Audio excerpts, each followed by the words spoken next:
It's the FooRcast with me, Gavin Ford. Aki. Double T. O-Dog, the baseline bear. Right, so before we started this podcast, we were going through some submissions.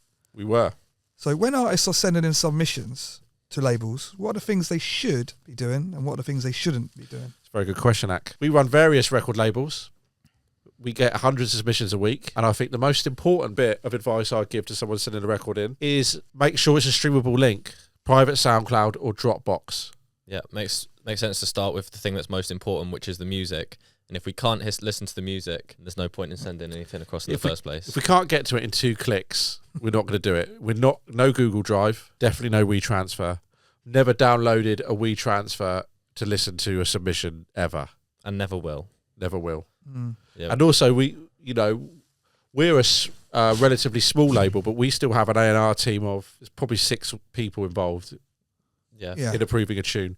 So the link needs to go around to those 6 people. A WeTransfer link, and they expire as well. Yeah, you can't access them on all devices. Some people will be listening to stuff on their phones, some on their laptops. Very good point, O-Dog. So yeah, that is very important. That's the most important bit of advice when submitting your record to a record label, I think. And I think that's universal. I don't think there's some labels that are going, I love WeTransfer links, send them no one's doing that. And I think automatically when you see a SoundCloud link or, Dropbox, you automatically click it to listen to anyway, don't you? Yeah. That's what I do. I definitely. Always more inclined to do that. Yeah. And because we get so many submissions, we don't always get through them the day they're sent. Yeah. Or even the week they're sent sometimes. So if they're on a link that can expire, like WeTransfer, you're already at a disadvantage to someone who's got it set up on a SoundCloud. And also, if you're sending to big labels as well, they're definitely not going to get through to them.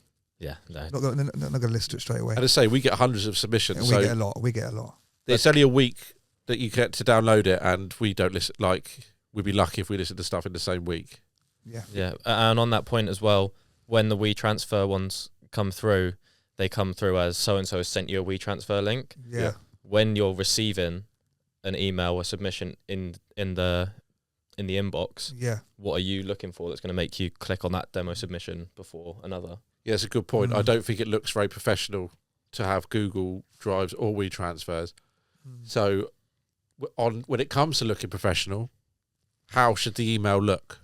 Looking through the stuff before, I don't think this is essential, but I think you've got to make it really clear in the subject title that it's a submission.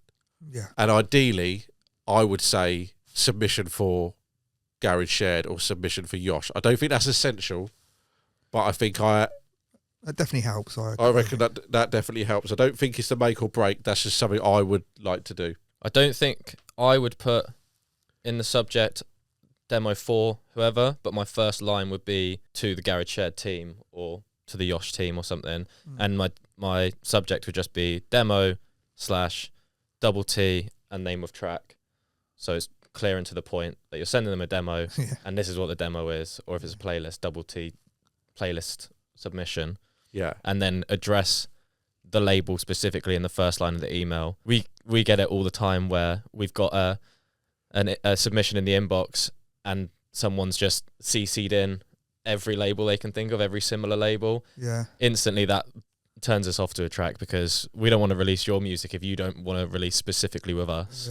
Yeah, we don't CC, and you can tell if you BCC as well. It takes a little bit longer. Even if you are gonna email every single label, you should send through. You should copy and paste. So you're sending one email at a time, and as you say, it should be to whichever label you're sending to. You should also, in the first line, I would say some sort of compliment about the label.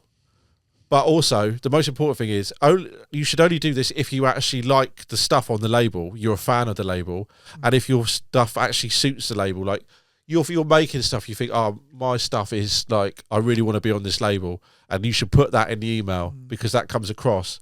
And also, but when we listen to it, we sort of tell, this is right for our label. This person, you can also tell if they're a fan of a label. I think it's cool to notice our artist, I like your label, I like this artist, I like this thing. Like, knowing that you listen to the label, like the label, a fan of the label, I'm definitely going to take the time to listen to your submission because you're taking the time to support the label.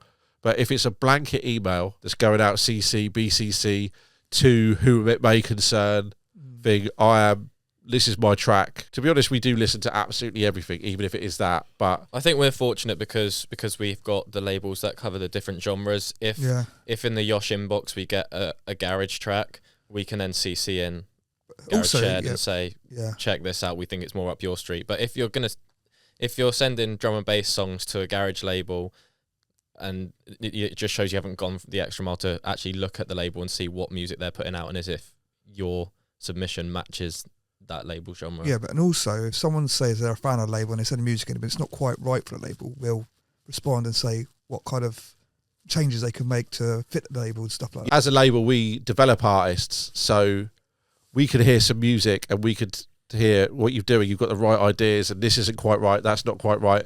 And more often than not, if we like the ideas and you're a fan of the label and you've took it into it, we're going to say, okay, well, these people, like, they're keen to work with us and they're not far off from what we need. We'll work with them. Where if they say it was a blanket email, a blanket thing, I'm definitely not gonna do that. And that has frequently happened as well. We have given advice to artists, haven't we? And they have come through and made stuff for the label. Yeah. Well, yeah. Where originally their stuff wasn't quite right. So yeah, I mean, at the moment there's four artists in development. Yeah. So which has come from submission emails where you go, this person's like got really good ideas, or and he's keen and stuff. This person's like come across well in this email, and their songs they're good but they're not right. Like if it was a generic email with all right music, we're not going to take the time to develop it. I think that comes from the personality, or something in that email has caught our eyes, or made us think, okay, let's develop this person. Yeah. How much, as an artist, how much about you should you put in your submission email? Should you say, my name's Double T and I've released on Yosh and Garage Shared and things like that, or I'm from Southampton, or should you just get straight to it with your music? I think you should have a line about, I'm Double T, I'm from here, I've released previously on, or this is my first release, or I've released previously on. That's the bare minimum. Maybe how old, but social media links. I do find if we get submissions specifically through SoundCloud, if I like the sound of it, the first thing I do is then click on their SoundCloud profile and go to their links through there to see what their social media is like. Yeah, I go SoundCloud, and then through the links from SoundCloud to the Instagram to the Spotify. But you don't think that you should put where you're from? I always think if we're going through a lot of submissions at once, I'm quite bad for just reading the subject, clicking on the link and listening to it. But maybe that's not such a bad thing, because it could be someone who's I might see someone that's not released before and they've sent a really good track, and I don't have any preconceptions about them. I just hear the music. Whereas if I see a name, click the name because I know it, I might be a bit more lenient because I know that name. See, we put we look where people are from and want to know where people are from for various reasons. Like, one record we just listened to was good, and the guys from Colombia, we do a project called Around the World in UKG every year, which is artists from around the world. As a one-off single, it was good, but as part of that album, it fits. Yeah, because we do events around the country, it's good to know where people are for the sake of the events. Also, we're based in Southampton, and we develop artists, we do live streams, we do podcasts. If an artist is local, we'd definitely be more inclined to develop them if they were local, because we could get them in face to face. Like Ashton, obviously, is a prime example of someone who we got into the studio week after week with different producers and different things and different opportunities. So that is why I would include where you're from. But yeah, I would keep it snappy as I'm Double T from here, I've released here. That was my thing. But I also made some notes from the emails that we looked through before. I would also, but then again, we obviously go above and beyond. Yeah. So this isn't essential, but I think if you did all of these things will be a little bit, could add a little bit. Do you think it's better to send one song at a time or submit a playlist of songs all at once? I would send a playlist, because us as a label, we're always looking to, say, work with artists on a long term and develop them. And if I can hit, there's potential across a few songs, I'm more likely to do it. And especially with the development angle, if I can hear across 3 or 4 songs the ideas that I want to develop, I would definitely go to it. So I would, but sometimes if you're a new artist, a massive playlist is daunting. Like I can't go, like if it's 10, like I think anything over 5 is too much. Yeah. I think 3 or 4 is the magic number. Like, I don't think I ever get past track 5, even unless they're all really, really good.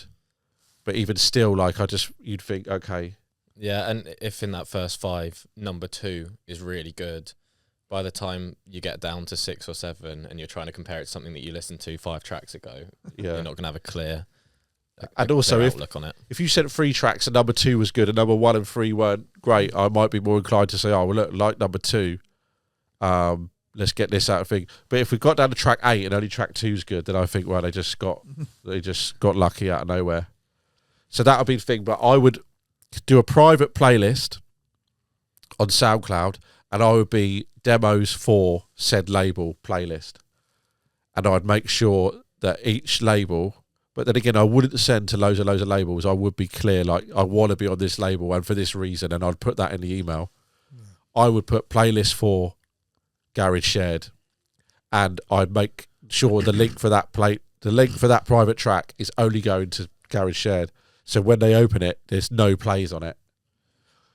2 reasons why. One, if you're in double figures on the plays, that means you've been sending it to everyone anyway, and it's not actually for us.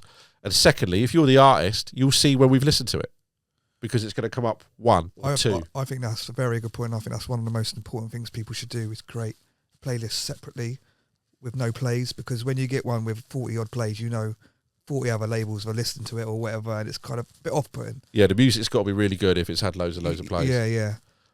So I think that's a very valid point what you're saying. It takes more time, but when we obviously we don't submit to labels because we run our own, but when we send tracks to rappers or singers and beats, we create a new playlist. A new playlist every single time, and each playlist is earmarked for each person. So sometimes some people will get the same beat, but we don't just carpet bomb the whole every beat we've ever made to every artist that asks for it. Yeah, you go, okay, this is Killer P. What's he going to sound good on? What can I hear him on? And do the things. But I also might hear Big Nasty on that. Yeah, but also for Killer P to see it and it's got 40 odd play, it might put. Yeah, he won't want it. He might want to record on it. Yeah, I think it's like more than likely he won't anyway. You can't. Let's not speak for Killer P, but no, I'm just saying. I'm just saying an example. But as an artist. But I think like if I get a track and 60 people listen to it, I think and it's still not signed. Yeah, and it might be 60 of your mates that think it's great, and it wouldn't stop me from signing it, but it's gonna it's gonna have to be really good because you do actually ask quite a bit who are the plays from if we've sent if we've got we're going to ask I'm going to say what's going on, and if it's like, because I know I've been guilty of that, because on SoundCloud I'll upload from the first draft all the way up to the final master. I'll upload on the same link, so when I've sent it to yourselves or for someone for feedback, those plays will rack up through that, not through sending it to labels. But it's definitely something to consider. Yeah, because it's going to take 5 minutes to create, 5 or 10 minutes to re-upload it, rename it, separate it. Yeah, it doesn't take long. It's not. No, or if you Dropbox it, then you don't see the plays. Do you think, just thinking what you're saying about, for example, Killer P, where you're trying to find things for his sound, do you take any consideration to when people say, I've got this track which is influenced by someone like Virgie, or this is influenced by MPH, it sounds like something like there. Does that do you take into consideration that influence? I understand why people would think they would say that, but I don't see the point in saying that, because most of the time I listen to it and just think, well, you don't know what Virgie sounds like if you think this is what he sounds like. Like, I've rarely gone, oh yeah, this actually does sound like. Sometimes you can hear the influence, but obviously we release this music, we can hear the influence ourselves. We don't need to be told what the influence is. I don't get the point of it. I don't go, oh, okay, I wasn't going to listen to this, but now you've said it sounds like Champion, I might give it a go. Like, it's like, we'll draw that comparison. And I think the other thing is someone will say, this is a radio this has been sound great on the radio, or someone said they're great on drives, and like things like you don't need to tell need to tell us where this is going to work. Like that's where we decide where it's going to work. Like we'll tell you if we can hear where it's going to go. Like and if it suits us, like we're not going to listen to it. Go, I don't know where this is. Yeah. Thank God he told us it's going to work on a long drive, because otherwise. And the only split we really do is, will this be better for DJs and clubbing, or will this be better for streaming? Yeah. We don't care if it's good for long walks. We take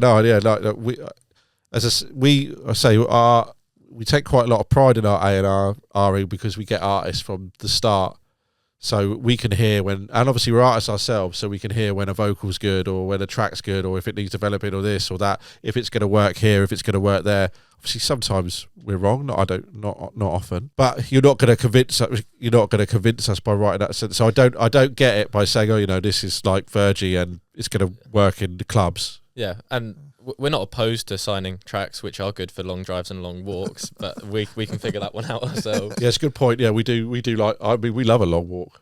Yeah.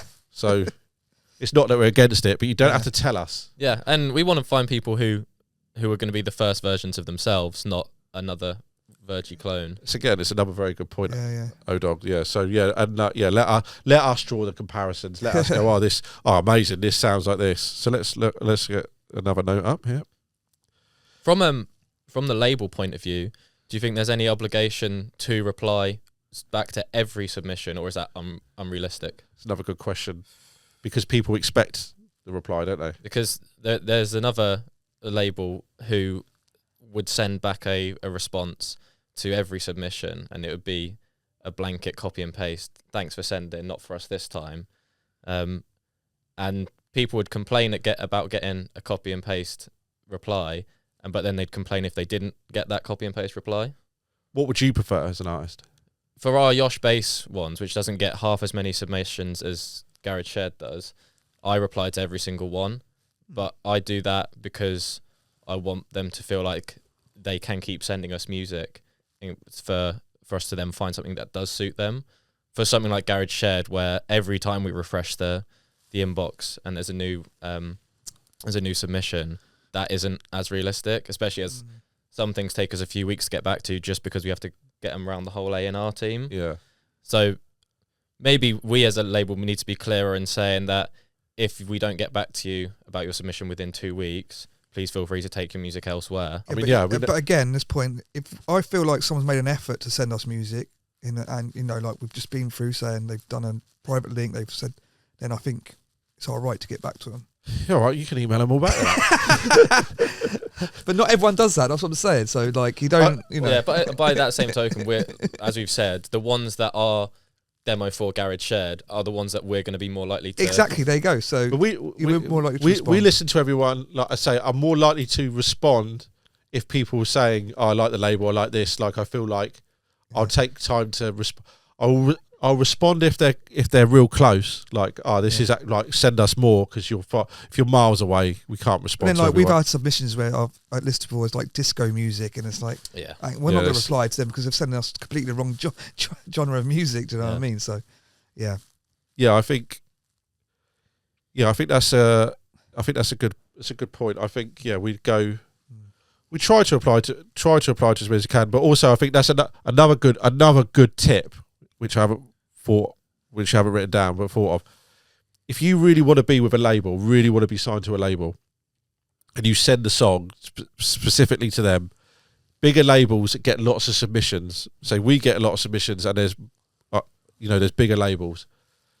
Don't after 2 days think I haven't heard back from send to another label, because if we come back in 2 weeks' time or however period of time and you go, oh no, it's going here now, then that knocks on with, I just think, okay, this got like, I've already lost a lot of it. Like that always just go, oh, okay, well, what that's, it feels like, it makes you feel like you didn't want to be on our label. Think, I would wait. Like if we've taken too long, then it's our bad. But sometimes we've got back to people within a week and they've been like, oh no, it's gone here now. Yeah. And it's like, okay. So if we take too long, then give labels time to respond. Yeah. Because that really has a bad knock on for me. Right, let's look at what else I thought when we looked at the emails. That might be it. I think that might be it. I think that's. I think we've covered most things. I think there's some good advice there. I think there's some good tidbits in there. I think if you do all of those things, you will get signed. I should stress, and this is very important, your music must be good. That's pretty important. Well, that's the be all and end all as well. That's the biggest tip. And the better your music is, the less of those things you need to. You need to do. Yeah. But then, like, if you're new, like as A&Rs, we can hear potential, like say, so we can develop artists if they're not quite there yet. Yeah. Do you know what I'm saying? I think if your music is good and it's on a streamable link, then that's the you're key. safe. Yeah. But if you do all of those points, then that's going to help. Yeah. Yeah. That's going to help you get our ear and the ears of other labels. 100%. Yeah. So I think we should finish by saying, if you have unreleased music and you want to release with us, Garage, that's 2-step 4x4, Speed Garage, info@garageshed.com, bassline, bass house, drum and bass, dubstep 140, yoshpit@gmail.com. We'll put those emails in the description so you can release with us. Yeah. And if you're a singer or a rapper and you want to feature on tracks, exactly, yeah. same, in whatever genre, with that email. Yeah. Like, we listen to everything, and we'll listen and reply if you do all of those tips. So, yeah, wallop.